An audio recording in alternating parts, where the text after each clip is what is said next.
وضع پیش آمده در مرز تاجیکستان و قرقیزستان نگرانی کشورها و سازمانهای دیگر را نیز به بار آورده است. دیمیتری پسکوف، سخنگوی پرزیدنت روسیه، گفت ولادیمیر پوتین آماده است که برای حل بحران بین تاجیکستان و قرقیزستان میانروی کند. ما البته از این خبرها درباره نزاع در مرز تاجیکستان و قرقیزستان در تشویشیم. وضع را با توجه نظارت میکنیم و توافق در مورد آتش بس را استقبال میکنیم. امیدواریم که این یک آتش بس ثابت شده از چنین حادثه‌ها در آینده جلوگیری میکند، تاکید کرده است دیمیتری پسکوف.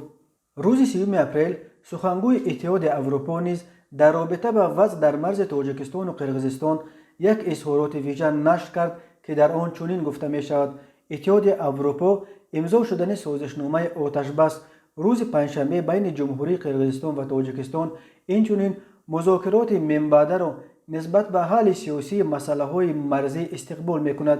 اتحاد اروپا از خشونت ابراز تأسف می نماید و به کسانی که خویشاوندان و عزیزان را از دست دادند بیان همدردی می کند. اتحاد اروپا آماده است که در حالت ضروری در دایره برنامه‌های منطقوی کمک مشورتی همچنین دستگیری دائمی سیاسی برای ثبات و شکوفایی در منطقه رساند. روز 29 اپریل نماینده ویژه اتحاد اروپا در آسیای مرکزی پیتر بوریان به وزیران کارهای خارجه تاجیکستان و قرقیزستان زنگ زده نیز وضعیت در مرز را بررسی کرده بود. پرزیدنت ازبکستان شفقت میرزیویف نیز روز 3 اپریل با رهبران تاجیکستان و قرقیزستان امامعلی رحمان و صادر جباروف صحبت‌های تلفنی انجام داد.